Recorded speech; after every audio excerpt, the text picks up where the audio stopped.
Welcome to Tell Me Your Story, new paradigms for a new world where we're giving you choices and knowledge of those choices to help make your dreams come true.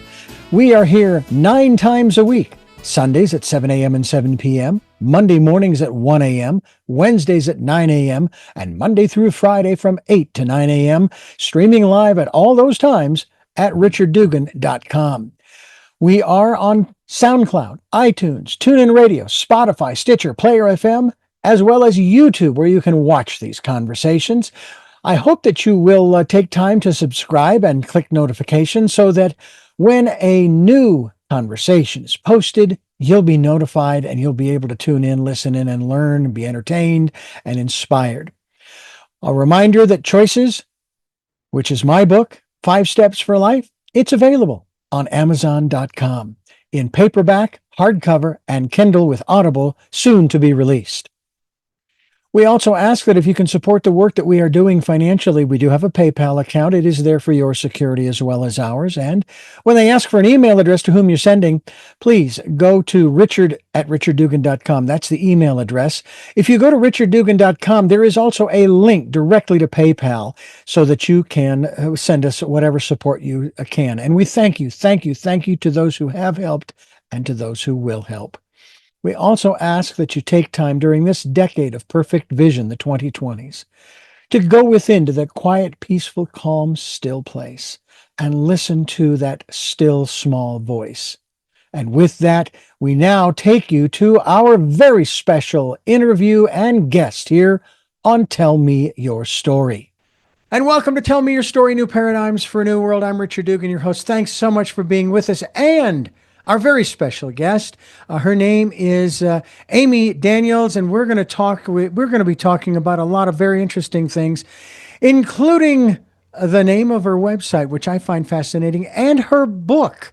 We're going to talk about her latest work. And Aymie, thank you so much for being with us here. It's really exciting to have you on to talk about your particular writing that you've put out there. Yeah, thank you for having me. I'm happy to be here. It's an American awakening. It's a true story of spiritual emergency and cultural reckoning. What is spiritual emergency? Please explain that one to me. All right, so spiritual emergency is basically when you go through awakening, but I say the awakening goes off the rails.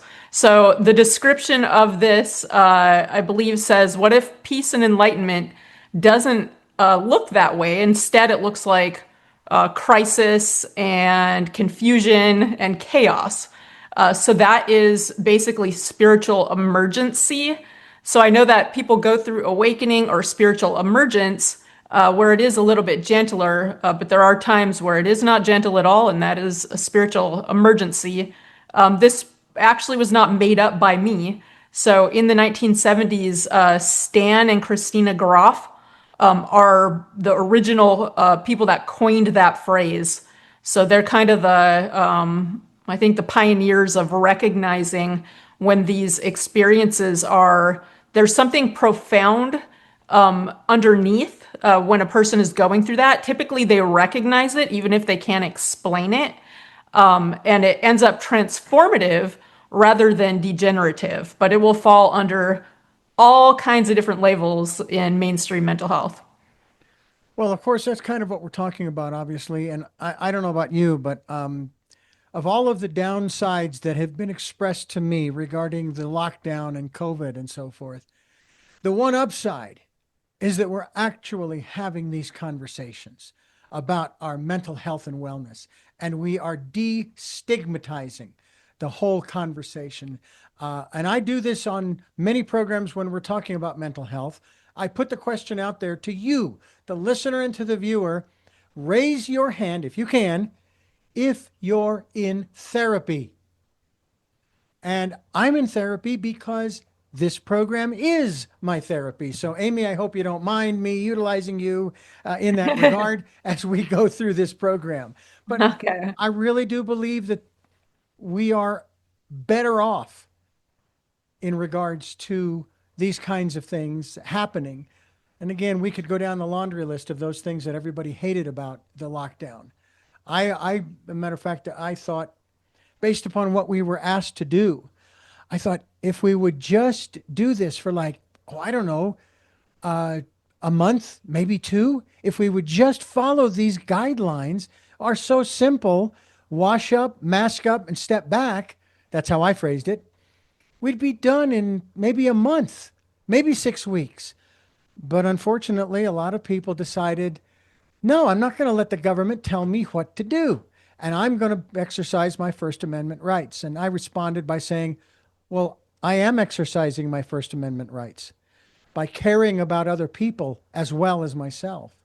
So, Mhm. with all that aside, I think that this is a great conversation. I'm wondering what happens when a spiritual awakening doesn't look like peace and enlightenment, but again, this whole chaos and confusion and crisis.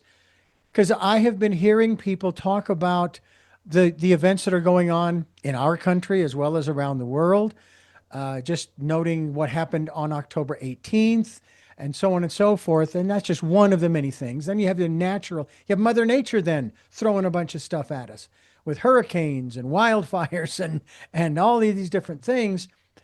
And then throw on that from my wife and I, oh, you don't want us to live here anymore? You want us to leave? Okay, we got to find a new place to live. And we spent 4 months, 3 months looking for a new place to live. And it took 2 months to close on the house that we bought and all of the stresses and strains that go along with that. How do you guide someone to a better state of mental health? So I actually believe mental health, perhaps it's a little bit different than like having a surgery, right? A surgeon can go in and do an operation and that is that, they can fix you up real good. With mental health, so much of it rests on our own shoulders because we're the only ones that really have that direct access to know what is happening inside of us. So interestingly enough, so in my generation, there was not good information about mental health. So, like you said, COVID really started that conversation, which I'm relieved, because having that stigma hanging over the head for a really long time and then finally really being able to open up and talk about it is important. But in my younger years, mental health parity laws did not exist. So even insurance, it just wasn't there. The mental health help wasn't there. So that was always something that I looked at as a young person, getting a new job. And it was, maybe you could go see someone one time a year for an hour, so it was almost non-existent as far as the mental health help. I think it was '01 when laws started coming into place where, that had to be in line with physical health. So that was important. And then also, when I did go to the mental health care system at that time, it was really focused mainly on talk. So they just do like talk therapy and then prescribe medications. So that was what they had. And quite honestly, when you're going through something extreme like that, so this isn't, I think all, when we're personally experiencing them, it can certainly feel extreme. Mm-hmm. But for things that look like psychosis, or, you have the big labels of the schizophrenia and the bipolar, when they look like that, what I've come to know is that drugs is really like the main thing that they're dropping on it. So there's no like promising story of, hey, you're going to transform and come out, with an entirely different understanding of the world and spirituality. So that certainly was not offered. So it was talk therapy, drugs, that was around. So I ended up for about 4 years, I was attempting to get help and it just wasn't there. So Mm. that was kind of my final assessment. I'm like, there's nothing here, before I went out on my own.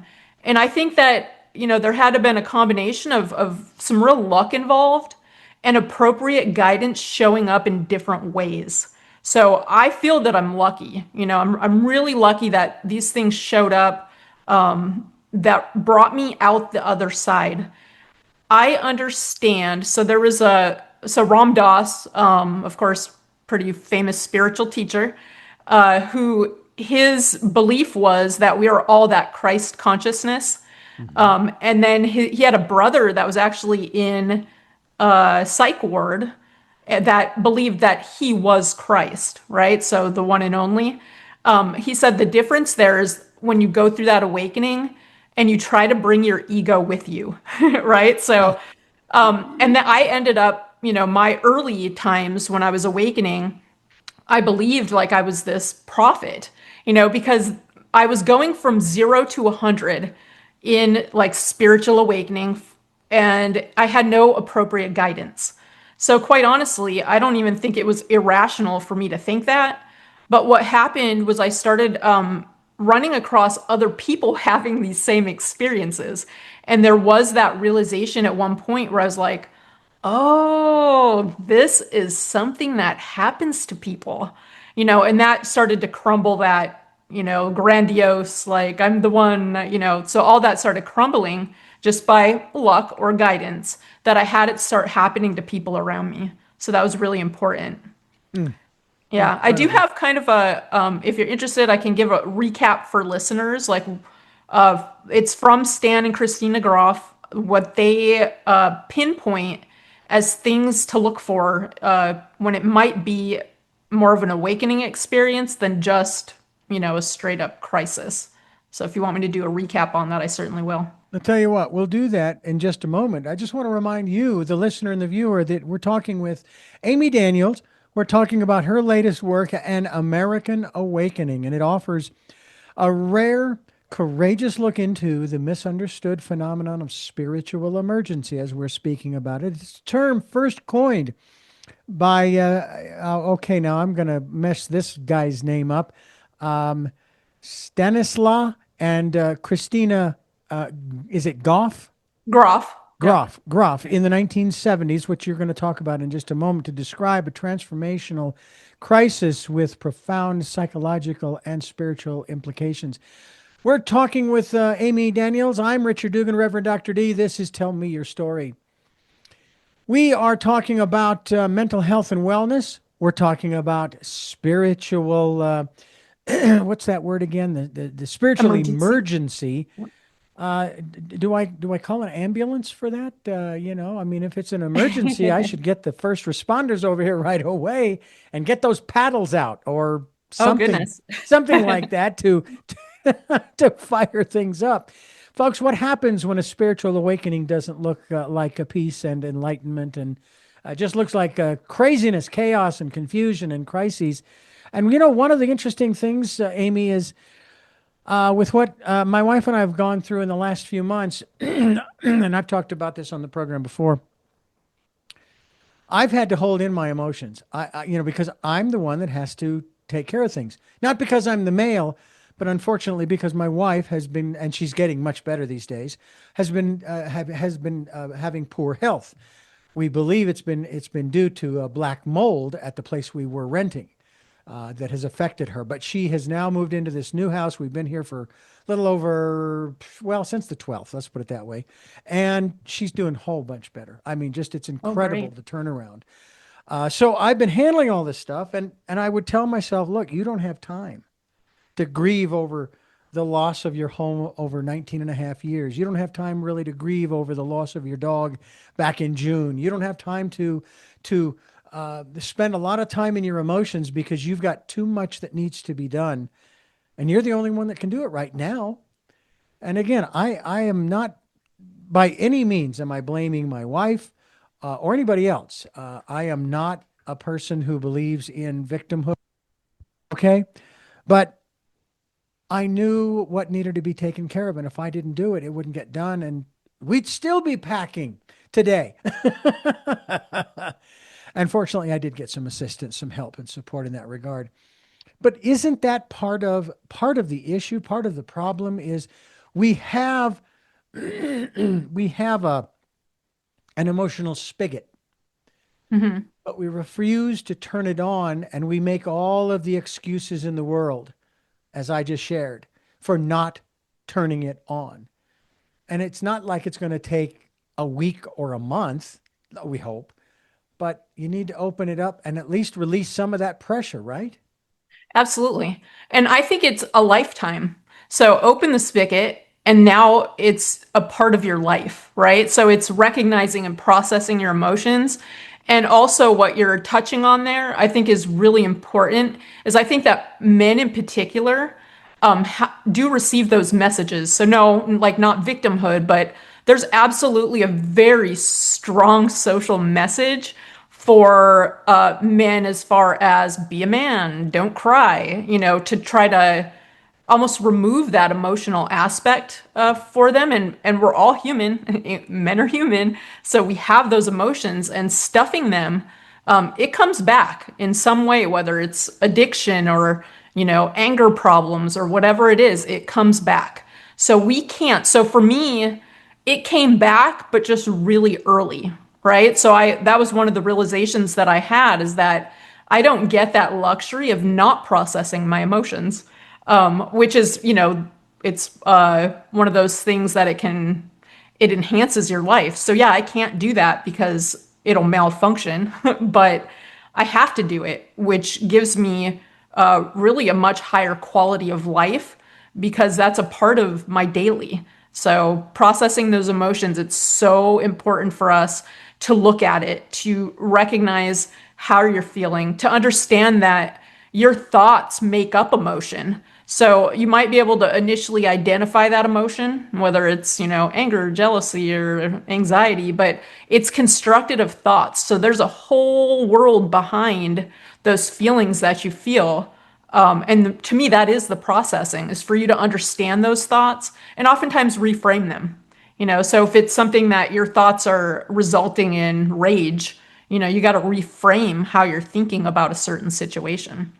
So super important what you're talking about there, especially for men. Perspective is a big deal. We talk about that quite regularly as well, using the analogy of an event taking place, and there's this circle made up of points around this event. And what we encourage people to do is to step on one of those points and evaluate the event, and then move to another point and another point and another point to get a broader perspective. Because what ends up happening most of the time, and I will use our our news outlets and so forth as sort of to blame for this, is that every time we turn around, there's breaking news, and it's a brand new story. And as soon as that story has been released, we, the viewing and listening public, we make a judgment. Oh my gosh, it's da da da. And we just start spouting off and getting all emotional, agitated and so forth. And then a few days later, some new information comes out, and some new information, and some new information. And it's like, oh, okay, I get it now. Unfortunately, also, there's another side to this too, and that is this. There are some people who don't trust the media, whether it be the news, whether it be the anchors that are currently doing it, and we could name off the various outlets. We won't go there. And now they say, no, I don't trust them. So it doesn't matter what the breaking news is, even though here's the funny thing: you've already passed judgment on the breaking news, but then as they add more information to that breaking news, you decide, no, they're lying. It's fake news. It's like, wait a minute. So what's your position on the event that you're talking about? Oh, well, I still stand with that. It's like, so there's an inconsistency in logic. It makes no sense. And now am I correct that an individual like that has now gone into their emotions? They're not working from their intellect anymore in terms of critical thinking.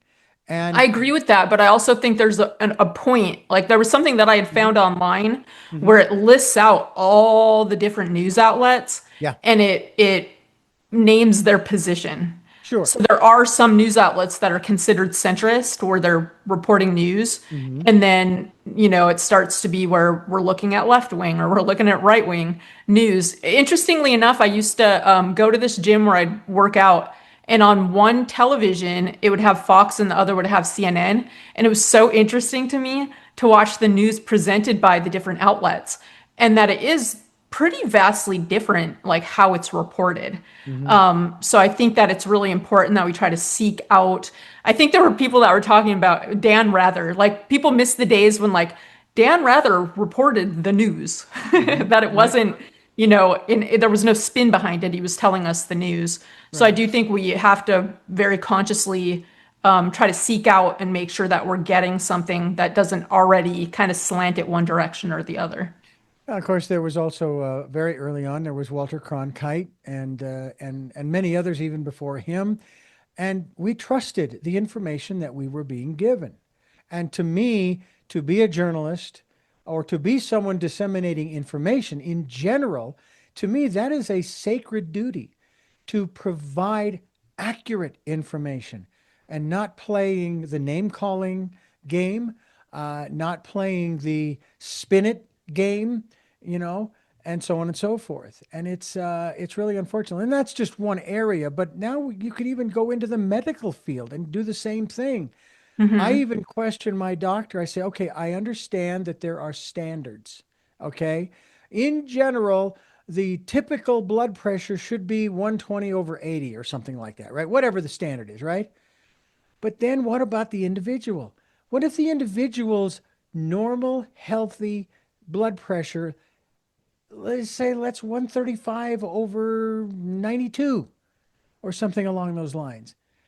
But they never go outside the norm. In other words, it may be a high norm, but it's still in the normal range. Hmm. So then I start looking at that in terms of the statistical data based upon maybe thousands or millions of people versus the individual data. What are my health norms? And that's a whole nother question. And you can go into the educational realm as well, or get into the spiritual. I mean, you're talking about spiritual emergency, you Hmm. know.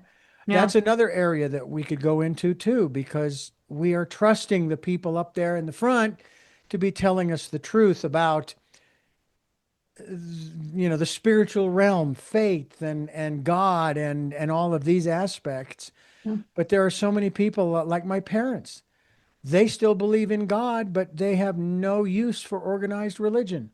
Even Hmm. though I think they would agree community is very important, because to me that's part of the whole spiritual walk is doing community. How does all of that, and we have said a lot, Yeah. how do we put all of that together in a framework where we can stay, I don't know what the right word is, sane, balanced, and Hmm. so forth, and at the same time stay informed in some way, shape, or form? Okay. Yeah. So what you're talking about there, I think, with all the different perspectives, even within a single system. So that's certainly present within the mental health care system. As far as I think there were, and this is in the book, so I at some point towards the end I do a comprehension check. How many different labels just in this one story can you see applied to this situation? And it's about eight. One of the issues, of course, is that the way that the mental health care system is and has always been is that it's based off. So it's not objective. So there are, they group together symptoms. They do vote to put them into the book. They can vote them back out of the book. There's no test that you can run to confirm that you have a particular disorder. So you can go to 10 people and get 10 labels. Yeah. So that's an issue. So my recommendation for that is make sure that you understand your mental health care professionals' perspective on mental health and on transformation. If they tell you like this is a ingrain biological, you will never heal, you will always be on medication, understand that is exactly where they'll guide you. Like Mhm. they're not bringing you anywhere else. However, there are just as many people that understand transformation. So if your person tells you, you know what, like I actually know how to guide you through a healing process and bring you out the other side, in more of a transformation, understand that person probably has the skills to be able to do that. So that fragmentation element is Mhm. very present within the mental health care system, partially because of the subjectivity that's involved with diagnosing someone. Yeah. Another piece that I wanted to throw out was we are touching on the spiritual aspect and how that's ingrained, I believe, in kind of an inherent piece of us as individuals. I mean that more in a way of like I say like when you wrap up your yoga session with a namaste, Mhm. Yeah. like honoring the light within you as it is within me. So no getting into like any particular religion or any type of doctrine. It's just understanding that we have that ingrained in us so much that really when I teach my transformation course, it's like there's not a whole lot of talk of spirituality, because I'm looking at our minds, our thoughts, our emotions, and our consciousness. So that to me is our spirituality.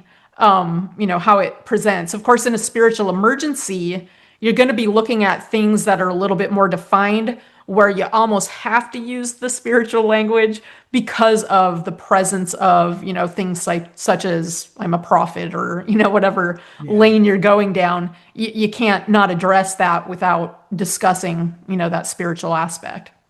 Speaking of profit, profitsource.com is your website, correct? It is, yeah. So it's PROPHET, prophetsource.com.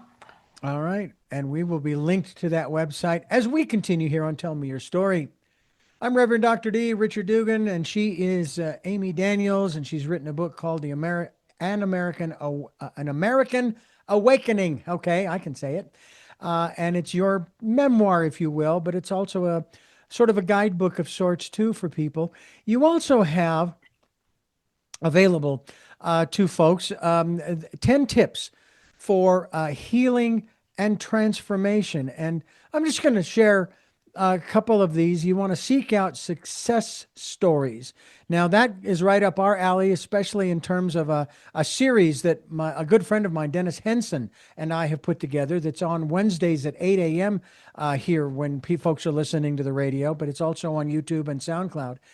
And it has to do with his encouraging people to read every day something positive, or in this case, seek out success stories that inspire you. And that's what we talk about on that program. We talk about the different stories that are in his work. Another one is adopt an I can mindset. Isn't that kind of going back to who was it? I think Henry Ford, who said, if you think you can or you think you can't, you're right. Yeah, I love that quote. I use it actually. It's a great Yep. quote. Also, Einstein's definition of insanity, doing the same thing over and over again, expecting a different result. And that's if you get stuck in that loop of I can't, well, you're going to continue to not be able to until you start changing the words. And that's something I want to talk about in terms of words having power. They're one of the phrases I use quite often on this program. Words have power. The words that are chosen, whether it's by the clergy or politicians or educators or anybody else, they chose the words they chose for a reason. In some instances, when we get into heated situations and we start saying stuff, and then the dust settles and we settle down and the heat goes down, and we say, I didn't really mean what I said. Well, yes and no, because you were probably charged by your emotions. And so those words just kind of came out, but they were in there all along and they just exploded out onto somebody. And so, you know, let's talk a little bit about that aspect when it comes to our mental health and wellness and communicating with other people.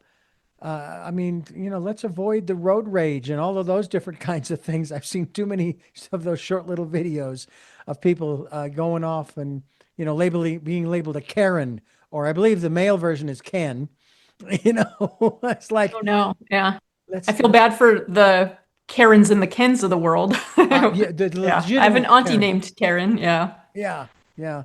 Well, talk to us about why we need to be more consciously aware of the words that we use, the things that we say, the intent, and so forth. Well, I think that's just a matter of respecting your neighbor.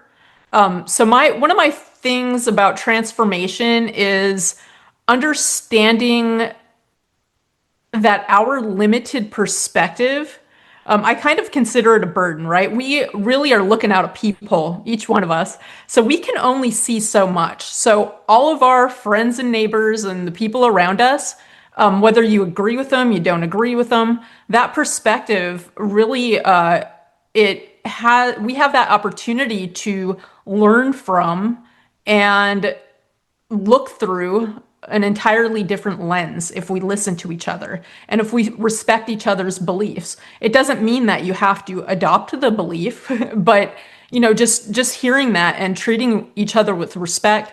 I think that one of the things that really brings to mind, especially here in America, is the divide. When we talk about that great divide between the political parties, and I really enjoy. So I come from a family that is very liberal. And I was able to branch out into the world and just meet different people and keep my mind open. Hmm. And I have so many amazing friends all over, the political spectrum who are super intelligent, all of them, Hmm. So being able to, because so much we just want to shut it down. And we oftentimes do that with a slap to the intellect of, oh, that person is dumb, or, just shutting them down. And there's so much value in being able to listen to because we have so many different experiences behind us as well, things Hmm. that you would never even imagine. That one of my friends, who brilliant woman, rocket engineer, born in India, lived in Canada, is here in America. Very conservative mindset, and of course, had mentioned coming out of the liberal family. She's educated me so much about why she believes the things that she believes. Hmm. So I think it's important, and I do hope that that starts to lift, that we're able to start to put some of that anger behind, because we're living it right now. When these two parties are at war, like, this isn't good for us, like, as a Absolutely. nation. So it's sad to see that happen in our political realm, and I really hope for that great divide, and that I think that comes with, for each and every one of us, to be able to listen to each other. And that doesn't mean you have to agree, but just to be able to listen and embrace and understand that person can expand your mind, Mhm. having that whole set of different experiences before Well, them. there's a family dynamic that people talk about all the time. Oh, we don't want the kids to see us fight. We don't want to have that kind of stuff go, let's go over here in this room, close the door, and we'll figure it out, kind of thing. Because to be honest with you, I know that my mother and my father, as I was growing up, there were times when they would get angry, usually at us for being kids and doing stupid stuff.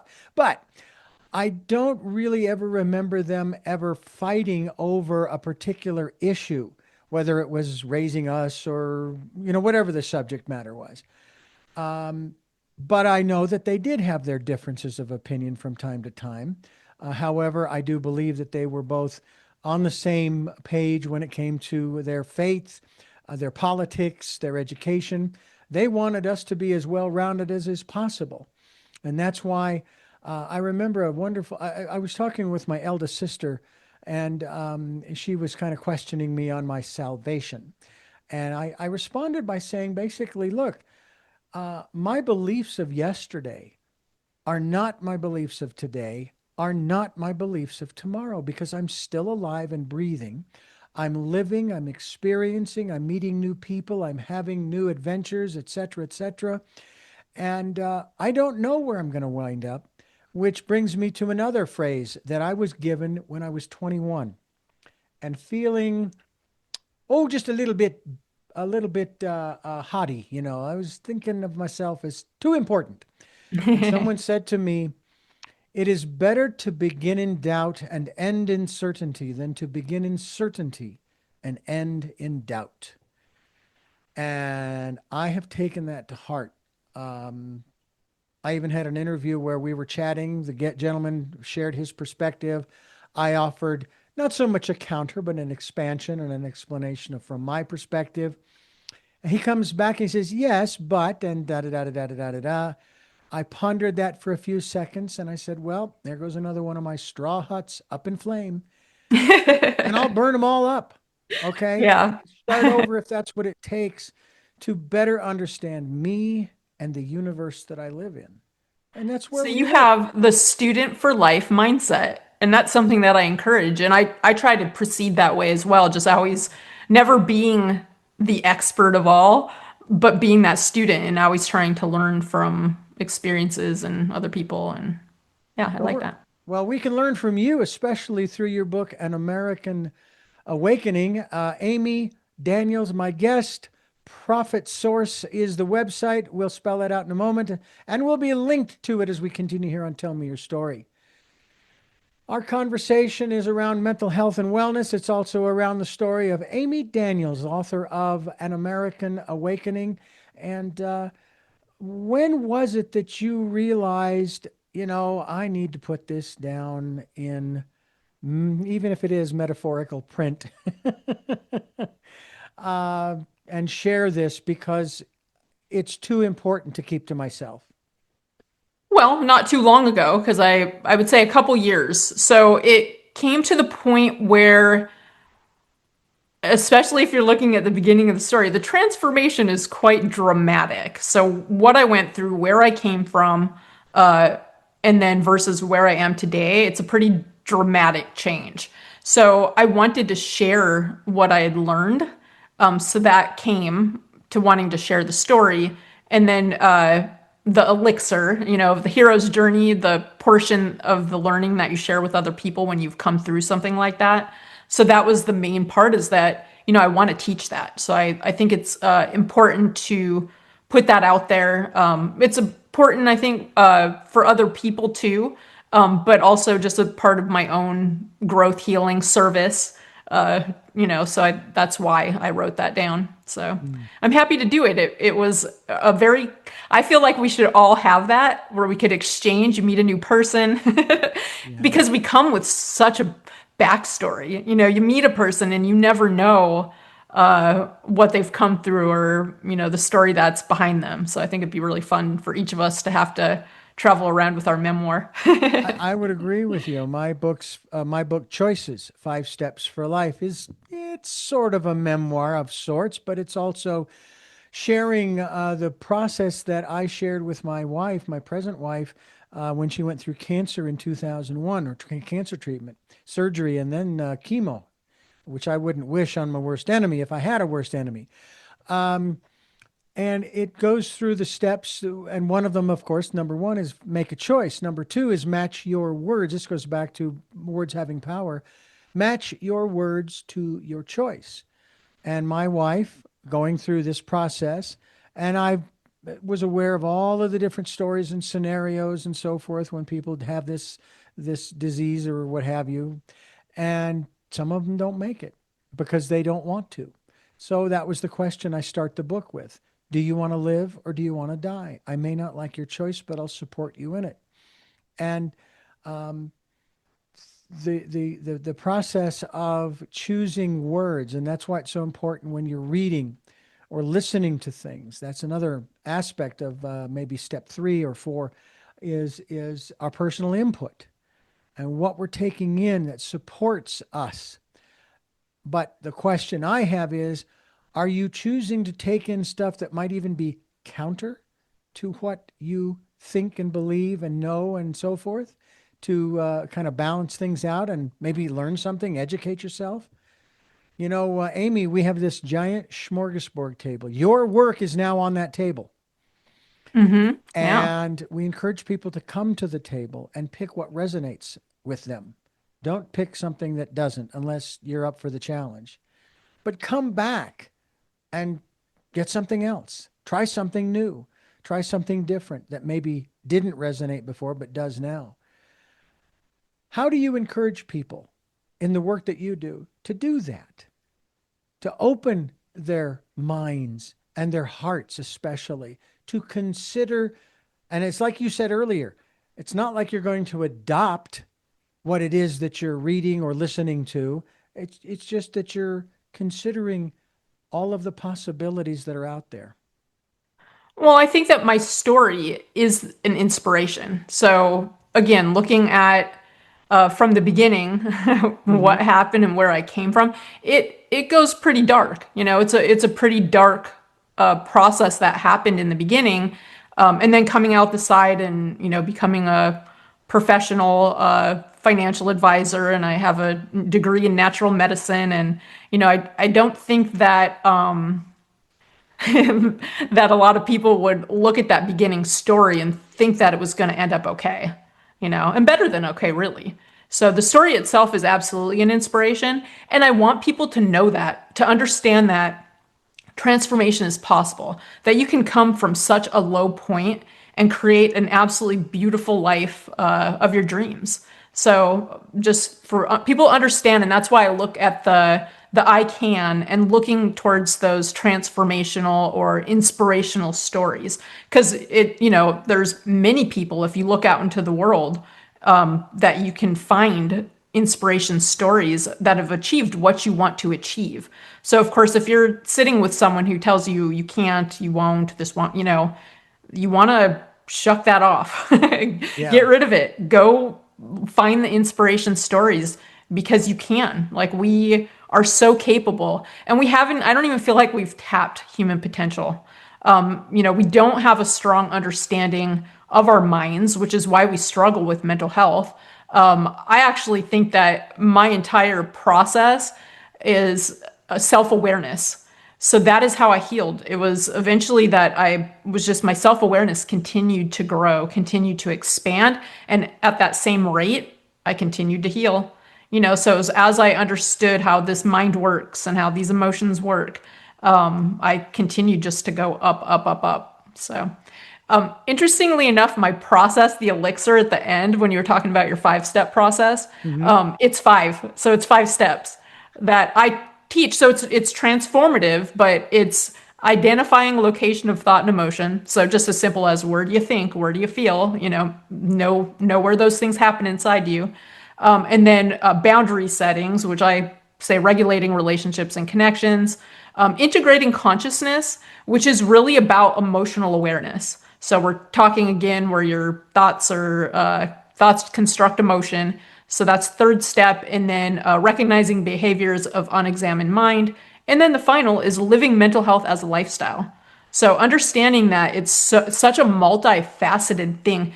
One of the things that I think would be, it's such an easy thing to exploit because what is it, right? Like, what is it? What is mental health? Like, even I was at a conference where one of the like doctors, Dr. Dan Siegel got up and he was doing a presentation and he asked an entire room filled with professionals, what is mind? And raise your hand if you know what mind is. And nobody did. And he's like, don't you think it's funny that, that we as professionals, like we haven't reached a point where we even know what that is. So just understanding we're in the infancy of understanding our internal worlds and we are capable of so much. I look forward to evolution of mental health care, which in my mind is our spirituality, and just looking at, what our future holds. I look forward to that myself. I one of my favorite episodes in the Star Trek Next Generation series was of a young man who was being chased across the galaxy by his planet in a ship, and basically because he was unruly, because he was upsetting the norms of society. And as you get near the end of the episode, sorry for the spoiler alert, folks, but he begins to transform into this golden bipedal creature or character.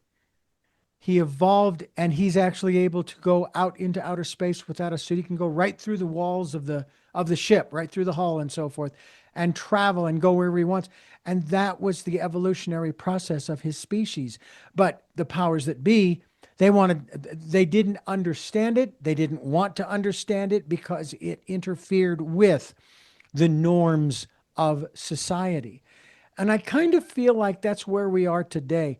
I don't know if you know of this woman. Her name is Barbara Marks Hubbard. She's since passed away, but I've had her on this program. She was actually, I believe she was actually my very first or second guest on the program. And she was talking about this evolutionary process that was similar to, this is her analogy, of a woman giving birth. And that at that time, 2007, when we were talking, she says, we're going through birth pangs. Well, I think we're still going through them. And man, Shevitz, it's a long gestation period, let me tell you.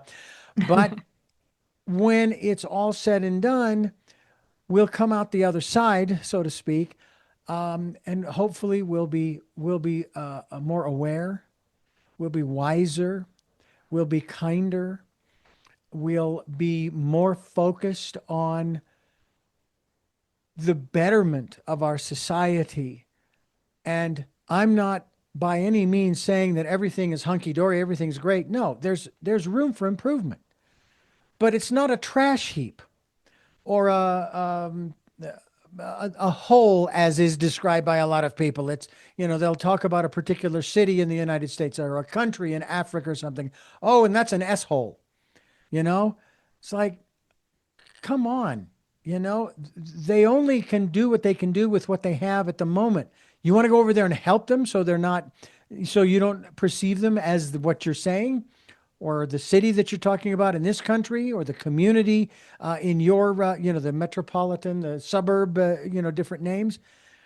Why don't you get involved? And that was the other thing I wanted to ask you about in terms of people getting involved in the system, whatever the system is that we're talking about, not just politics, but Hmm. getting involved in their community. Doesn't that help our health and mental health and wellness to be a Yeah. part of something?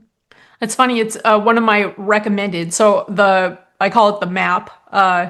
In the end, when you come out with your living mental health as a lifestyle, you're basically creating your own map. So it's fundamentals, and those are things that I consider appropriate for all people. And then recommendations, and then things that are customized to each individual. But a couple of them that I have is service work. So what you're talking about there, service work is highly recommended, and I've heard this before.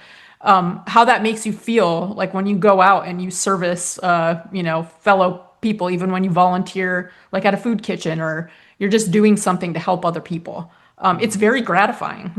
Anybody that's done that knows that. Like it really feels good when you've done it. So it's one of my recommendations for mental health. And then also building empathy is another. So again, fundamentals, recommendations, and then things that are customized to each individual is what it looks like. Yeah. But yeah, absolutely, you're correct on that. With it aligns with what I believe as well. Yeah. Amy Daniels, my guest, An American Awakening, the book, ProfitSource.com, the website, and the program, Tell Me Your Story. Well, I'll tell you, Amy, this is an extraordinary conversation that we keep having over and over and again. And I honestly believe that we should have it over and over and over again because it's part of who we are is our mental health. I'm glad that people aren't using the phrases like mental illness and those types of things because we're actually talking about our well-being. Uh, Before we wrap things up, can you talk a little bit? And again, I know you're not a medical person in that regard, but the benefits of shall we call it a balanced mental health and how that can positively impact our physical health. I think it's all one, right? So this is where we're moving into the world of mind body. Interestingly enough, so I have 5 things that I consider the most important for my personal mental health. 3 of them are things that would probably be in the realm of physical. So getting good sleep, my nutrition, and my exercise are 3 of 5 of my very top practices for my mental health. And again, those seem physical, but if those start to falter, I feel that psychologically. And then meditation and breath work are 2 others of my top fives that I consider. It just, number one, it improves your quality of life, right? So living a life where you focus on your self care, it just improves your overall life, which I've heard it referred to before where you put your own mask on before helping others. Mm-hmm. Who you can be for those around you improves, because if you're well taken care of, the person that you can be for your friends, family, loved ones, and, out doing volunteer work, it raises the bar for that as well. I can't imagine having not discovered that. Like my greatest moment, it occurred in a rehab center when I was 22 years old. And it was that moment of look, it was look within. like I had that realization because everything that was happening around me felt very much not guided by or affected by me. I felt, this whole, I was like a victim of unfortunate circumstances, which, there were certain things like having the breaks from reality or whatever like that, that I couldn't control that. But that look within moment and I really understood. I'm like, it's me. Like, Yeah. I'm the creator. And so it was coming to terms with like, I have to start to understand how my internal machinery works, right? So my thoughts, my emotions, like how does this whole system run? Mm-hmm. And that was huge. So understanding those things, it changed my entire external life. So when you do that, when you start to understand, you're going to see how powerful we are, how much we affect our reality. And again, like our potential for transformation, like we have it. Yeah. For people that are in tough spots, I want you to know, like you have that power. You're sitting with it now. It's just learning how to use it. So I've got a 5-step process. I do think our mental health care is evolved from the time that I was roaming around there in the, early 2000s, late 1990s. So I think that we have evolved. From the conference that I was at, from the big wigs, the mover shakers that are trying to guide this into a new paradigm, they said 2050. So I like to throw that out there, is where we're looking at mind, body, spirituality, like all these other modalities being integrated as a standard for mental health care. And I see it already. So there's absolutely so many different things that are interwoven now into mental health care. Even I read in Time magazine that they were recommending getting a pet, things like that, just real simple stuff that we can do to improve our mental health. So, Yeah, it's a wonderful thing to get ourselves balanced. I know that there isn't one standardized, shall we say, test. Like when you put the cuff on your arm and check for blood pressure, you can see the results. That's the test to see what your mhm. blood pressure reading is. Not whether it measures up to anybody else, but it's like, okay, is there a similar kind of test to where I can with certainty say I'm okay. I'm not crazy. I haven't lost my mind. Those kinds Yeah. of things. But we'll have to save that for another time. I know that I've seen different tests for testing like IQ and those kinds of things, or intellectual intelligence, or what is it? I guess that's there's the IQ and the EQ or something along those Yeah. lines. Emotional intelligence. Emotional. Yeah. And Yep. well, maybe we can talk about that on another program. I'd be interested in seeing where that goes. The Higgs, no, what is it? Briggs? I'm trying to remember the name of the Briggs one. Meyer. Thank you. Briggs Meyer. Yeah, there Yeah. was a test that it was suggested that I take just for the fun of it. I'm still thinking about trying to find it online and just seeing what happens. But what happens right now is I want to thank you for being a part of what we're doing here to change the world, to make this world a better place, to help people to get balanced health, mentally, as well as emotionally and physically, as well as spiritually, and get out of the spiritual emergency by changing our perspectives. And I appreciate your being a part of Tell Me Your Story. Yeah, absolutely. Thank you so much for having me here. I do have three final questions that I ask all of my guests, but first, Okay. I want to thank you for listening to and watching Tell Me Your Story, New Paradigms for a New World, where we are giving you choices and knowledge of those choices to help make your dreams come true. We are here on Sundays at 7 a.m. and 7 p.m., Monday mornings at 1 a.m., Wednesdays at 9 a.m., and Monday through Friday from 8 to 9 a.m., streaming live at all those times at richarddugan.com. We are also on SoundCloud, iTunes, TuneIn Radio, Spotify, Stitcher, Player FM, Blueberry, iHeartRadio, Amazon Music, and we are on YouTube where you can watch these conversations. I hope that you will subscribe and click notification. And please go to richarddugan.com where you'll find a link to Amazon for my book, which is Choices 5 Steps for Life, available in hardcover, paperback, and Kindle. And we are also definitely in need of financial support. So if you'd like to leave us a tip, our tip jar is called PayPal. And there's a link on richarddugan.com to that as well. So we hope that you will take advantage of either or both. We also hope that you will take time during this the decade of perfect vision. Spend some time going within and listening to that still small voice. Now, there's an area we should have dove into early on, Aymie. And I tell you what, we'll have you back and we'll go into that area as well as these wonderful IQ and EQ concepts that we mentioned earlier so that people can learn more. Let's move into our final three questions. And the first of those three is, who is Aymie Daniels? Who is Amy Daniels? That's a great question. I mean, that's a complex question. I've been many things. I think I've worn many hats and come through many different environments. And as of now, I believe that my focus, my future, is talking to people, talking about mental health, getting people thinking about transformation, our potential for transformation. I think on a personal level, I'm a little bit of an adventurer. I never want that life adventure to die. So I always like to seek out, new adventures and just new experiences, really, even when, they feel scary or I have to, push out some courage to move forward with those new adventures. I think pushing our boundaries are a good thing as far as even mental health, challenging ourselves. So, yeah. What gets you up in the morning? The sunrise. Really, I like to sleep with my window open so that I can see the sunrise.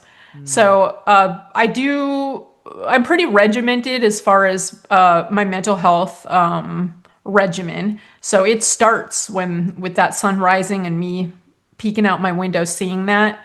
It's obviously then I get up pretty early and then I'll have my morning smoothie and take my vitamins and have my green tea and just get ready for my day. So currently, I'm working on my own business. So I've basically turned that into a full-time job at this point.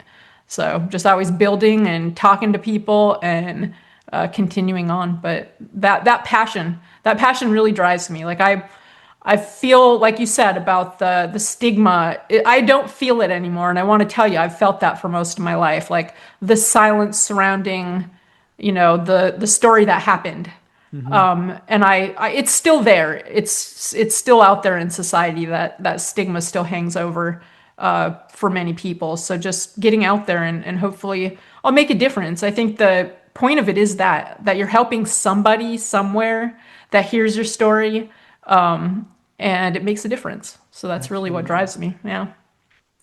And the final question, what was your best day? My best day. There's been so many. Well, let's just go recent, right? So I'm not going to go too far in the past because there have been so many. That I was recently in Ho Chi Minh City, and I was on, I think it was 14th floor, and it overlooked the Saigon River, and it was just absolutely beautiful. I know a lot of people are like, really, Ho Chi Minh City?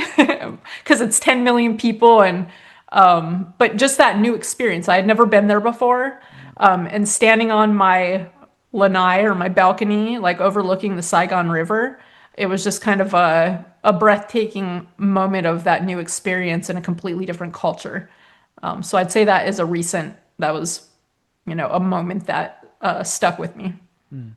Well, Aymie, again, I thank you for being on the program today, sharing your perspective and helping us to better understand where we're at, mentally, especially, but also addressing that spiritual emergency, as you describe it in your book, An American Awakening. And we hope that you'll go to prophetsource.com to find out more about Aymie, the book. Get your copy. I'm sure it's available on Amazon and all the other outlets. Once again, Aymie, thank you for joining us, and I thank you for listening to and watching Tell Me Your Story. And until our next broadcast, podcast, videocast, love to Lal. Dad, continue to be happy because I am. Jeanette, I'm still listening. Mike, thanks for being in my life and letting me be in yours. Smokey, I'll see you on the other side. And to my dear friend Zorro, aho, aho.